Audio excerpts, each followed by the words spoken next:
Jacob Yofee and Roahn Hylton are the composers for The Wonder Years. I'm Matt Noble of Gold Derby, and I wanted to ask you guys, what was the thing you had to wonder the most about when approaching the music for this series? We can start with Ron. Oh, wow. That's a very good question. The thing we most had to wonder about, I would say just making sure that the sound world fit the storytelling. I think one of the coolest things about working on a project like this is we got to live in the sound world of Bill Withers, Aretha Franklin, Otis Redding, some of our favorite musicians in the history of music, right? But we wanted to make sure that that sound world worked the score, and that we weren't overpowering picture or any of the narrative or the storytelling. And the cool thing is, for those of you who watch the show, you know, Bill Williams, the show's father, is also a jazz funk musician and a college music professor. So music was really central in telling the story, but we wanted to make sure that the type of music that we were working really underscored and helped develop the story. Jacob? Yeah, I mean, the fact that it was a re-envisioning of the Wonder Years, which, you know, was a iconic television series that a lot of us now working in the industry kind of grew up on. You know, a lot of people on the show, a lot of the guys had crushes on Winnie Cooper. So working on the Wonder Years as an adult is kind of crazy. So we simultaneously want to live up to that, right? You want to pay, you know, homage to, you know, what's considered greatness of the original. And you want to live up to that level of, you know, the standard, the quality, artistic quality, but also it's got to live on its own. We need to do something that is its own thing, which is really challenging because it isn't as if this was just a free and clear brand new thing. It had, you know, kind of a tie-in, which now we're allowed to say, because it's aired, they did tie it to the original show now, which is really cool. So we're able to say that it's not necessarily a re-envisioning, just different family, different circumstances, different characters. So we wondered at the very beginning, you know, how are we going to pull this off? And, you know, Rowan mentioned the dad, who's a musician, has his own band. You see it on screen, you hear it on screen. We envisioned that the score would be performed by Bill's group, by his band. So everything you're hearing, we wanted to say, whatever the score needs to do, we need to do it with a horn section, you know, organ, whirly, bass, drums, guitars, horns. You know, how can we pull this off? Because we definitely wanted to stay in that Bill Withers, Aretha Franklin, late 60s, you know, R&B, Motown rhythm section, which is a ton of fun and not something you really hear on network comedies. So we're definitely honored and felt the pressure, you know. So that's what I wondered about.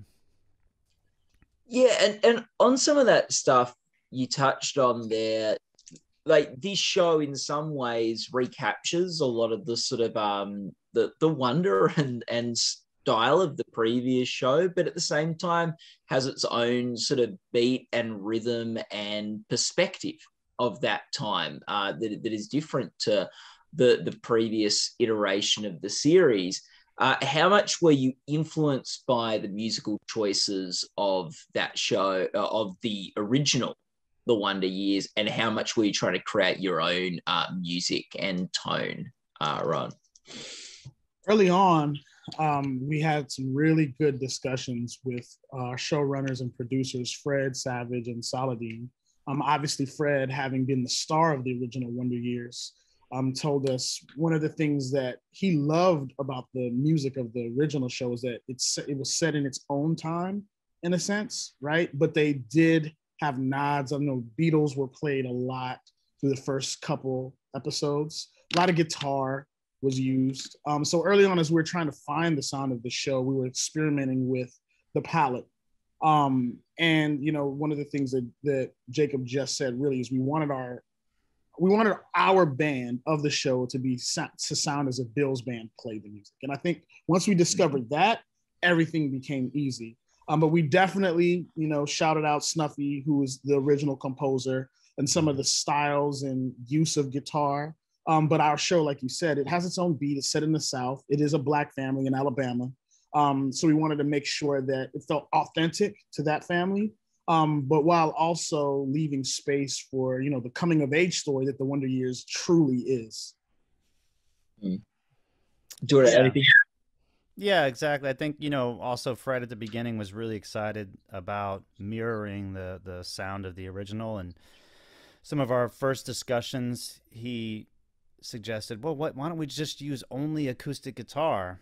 And we were like, yeah, that could be cool, but what would you think of this? And then when he heard the ideas and the sound of what we did, he was all in, and all of a sudden it started to kind of grow and become the show's music became a character of its own, and it just added a lot of energy. There was also this kind of like a tug of war, which every show has, but this, a re-envisioning like this is kind of prone to these sorts of struggles more so as 90s shows like the Wonder Years, the pace much more slow, and it's more on the drama side.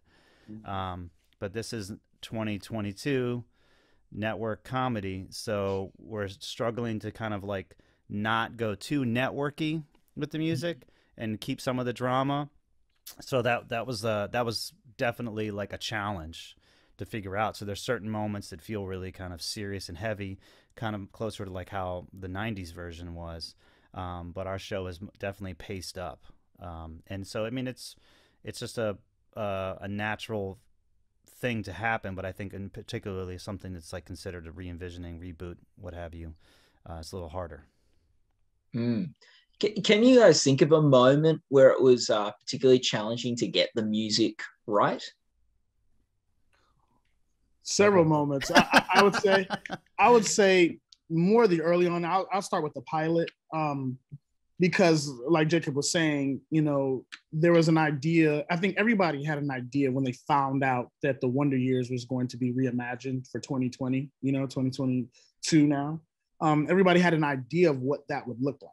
You know what I mean? And I definitely think even us, we had our own thoughts about what this is going to sound and look like and be like. And then when you see the characters, when you hear the story, when you feel their energy between each other, it becomes its own thing. So I remember one of the first things that was difficult is kind of what I said earlier, is making sure we had the funk and the rhythm of the show, but not overpowering the narrative. And then specifically in the pilot, which ended up being one of our favorite cues, when Martin Luther King, it's announced that he's been shot. And that cue itself, at first, we weren't sure what was going to be licensed, if it was going to be a licensed song, if it was going to need to be full-on band, like a huge, overly dramatic moment. And then we just settled on vocals. And, vocals in score, specifically a score like this, it was a little bit touch and go, right? Because they're like, you're going to have a soul singer, but then it ended up just being perfectly, and the vocals kind of wash over you and let the moment carry the scene, right? And I would definitely say that. And then there's a few other episodes that are just music centric. And I know one of the coolest things we got to do was in episode 120, season 120. We got to basically perform the main titles live as imagined by the main characters in the show, which was a genius idea by our showrunner Saladin to incorporate the main titles of the show as part of the world in the show, right? And so what we had to do is we had Dulé come to the studio, and we got to record him in person. Say Khan, we got to record her in Georgia, and use those vocals as if Bill and Lillian sang them live, kind of all in the family style on the piano together. And in that same episode, there was Jacob, like 3 or other live versions of the main titles, including a rendition of Summertime. So there's a lot of intensive music moments in the show. And again, shout out Saladin Patterson, our showrunner, for giving us the opportunity to kind of flex as composers and not just be underscore, but kind of deliver a moment that features a song that we wrote. Really thankful for that. Difficult, but I think we pulled it off. I'd say that one of the really challenging episodes that you wouldn't really understand until you were tasked with pulling it off was the middle school band episode where Dean he plays alto saxophone and he's getting challenges in the band, and we kind of had to create the music for everything you're hearing on screen. We had to record like 1 million saxophone recordings of like different kids, different saxophones, like level of musicianship, and then create like middle school band arrangements for the kids to play. And but they had to sound like a middle school band, but not just necessarily crappy, because you still had to feel the motion of the scene. So that ended up being like one of the most technically challenging episodes that we had, because there was so much music to do and it was so story specific. So it's like, a kid practicing scales. Well, like, how bad does he sound? How good does he sound? How fast is he playing? What scale is he playing? How long, like it just becomes like, every little idea we had affected the other ideas. So by the end, it was like, I remember when we finally finished it, it was like, man, you just wiped the sweat from your brow. Like, whew, I'm glad we pulled that one off. But yeah, in addition to everything Rowan said. Yeah, you touched on quite a few things there in terms of sort of your roles as having to like consider licensed music, what writing songs like the theme song, coming up with pieces of music as well. Like you've got a lot of balls to juggle as composers to this series. What does your role, like what do you view your primary responsibility as composers? Well, that's a good question.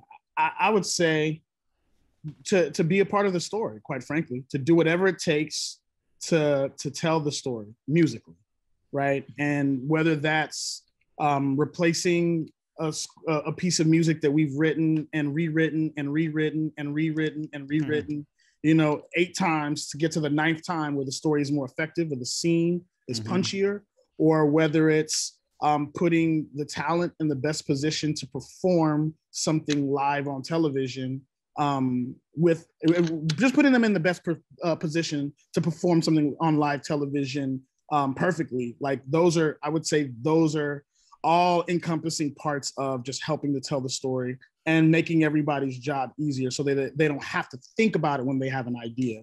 And I think that's kind of what Jacob was alluding to, that, hey, we're going to get something that looks good on paper, right? A good story that looks on paper. And then we got to deliver what a middle school band will actually sound like on network television next to all these other highly produced pieces of music. And you wouldn't think that necessarily would be difficult. Or another example is, like I said, episode 120, you have these scenes that come together, different pieces of music, and there's jokes in between these scenes. And musically, you have to fill in the space while not overpowering the joke, right? And so nobody cares how hard it is, right? You just got to make sure that you're helping to tell the story as seamlessly as possible.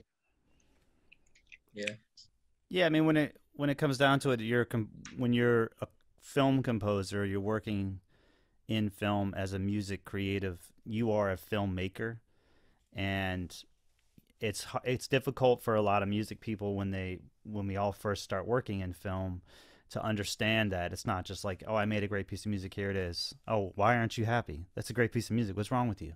And you have to sort of think from their point of view. And yeah, like Rowan said, we have to make their lives easier and read the script, talk to the picture editors. What was the goal? And a lot of the producers and directors, they're so busy, they don't have time to hold your hand and give you traditional spotting sessions and say, I really want it to feel like this, but I don't want it to sound dated, and it can't sound cliche. We don't want to sound like the other scores that we just heard last year. Like, all that should be understood. And just as an artist and a creative in this industry, you have to sort of make all those decisions instantly. And they're hiring you for your taste, for your understanding of what else is going on in the industry, and sort of like the norms right now. So yeah, when you ask what is the composer's primary role, I'd say to be a fellow filmmaker and make their lives less stressful. Like, as composers, is there a piece of like music that you've seen in film or television that you think like sort of, I know was influential in you, like sort of in going, oh, they've got that right, that balance of story, like music supporting the story. Yeah, I always tell the same story, Matt, in these in interviews about Game of Thrones season 6, and I think it was episode 8. I could be wrong. All you nerds out there, don't send me hate mail because I got this. But basically, throughout the whole series, if you're familiar with Game of Thrones, you know every season builds on itself, right? Shock value, crazy deaths, and the world expanding, right? And musically, it's a really theme driven, right? And there's so many characters. It's hard to keep your brain wrapped around what's happening early on, but then the story kind of condenses, the characters condense while the world expands. And so musically, I know it was a challenge, but what was crazy about this particular episode is piano was very rarely used throughout the whole series up to this point. And in this scene, the king jumps off the tower to his death, right after his wife is basically dead. Sorry if you've never seen the show, I ruined it for you. But the theme there's a theme that's been, subtly introduced throughout multiple episodes, and then it's played on solo piano, and it just sticks. It stands out. And for me, it was just like, oh wow, it was just a brilliant choice, because now it becomes much more intimate. The scene becomes much more powerful, and you just feel it in a way that you might not have had he used the same palette the whole way through. And I think we've definitely borrowed some of that approach when there was very important things to do storytelling wise. We changed the palette, right? Instead of guitars, we use vocals, right? Instead of bass, we'll use strings. And it's subtle, but it's very effective in communicating what we want to as composers. Jacob? Yeah, I mean, I've got a lot of favorites, but I mean, one of my standouts, one of the reasons I wanted to do this as a career was Interview with the Vampire, the 90s movie with Brad Pitt, Tom Cruise, that most people hate. But the music for that film is extraordinary. And if you watch that film and just think that Elliot Goldenthal scored, recorded, and delivered that score in less than 3 weeks, I mean, it's a monumental feat, because the level of detail in the score and how it helps the picture is remarkable. And what you hear, that level of quality, and that's if it uses what has been described as psychological scoring, which is a really interesting technique, especially when you have a scene with multiple characters, lots happening, the idea that you're living in one character's head. So even though there's movement, there's characters talking, you're living in the mind of one of the characters, and that's what the music is following. And I think that the way the score was approached in that film is the reason why. I mean, again, some people thought it was terrible, but I think it's an amazing film.